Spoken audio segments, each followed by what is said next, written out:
அவன் எல்லாவற்றையும் சுதந்தரித்துக் கொள்ளுவான். நான் அவனுடைய தேவனாக இருப்பேன், அவன் என்னுடைய குமாரனாக இருப்பான்.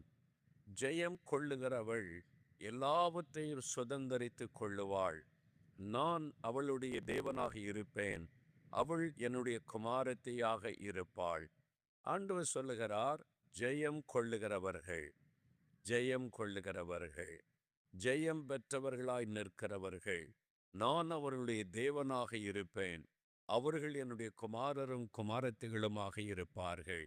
உங்களை பார்த்துதான் ஆண்டவர் சொல்லுகிறார், நீங்கள் ஜெயம் கொள்ளுகிறவர்கள், நீங்கள் வெற்றி பெறுகிறவர்கள், நீங்கள் ஜெயிக்கிறவர்கள், தேவனுடைய குமாரரும் குமாரத்திகளுமாய் இருக்கிறவர்கள் என்று ஆண்டவர் இன்றைக்கு உங்களுக்கு இந்த வார்த்தையை சொல்லுகிறார்.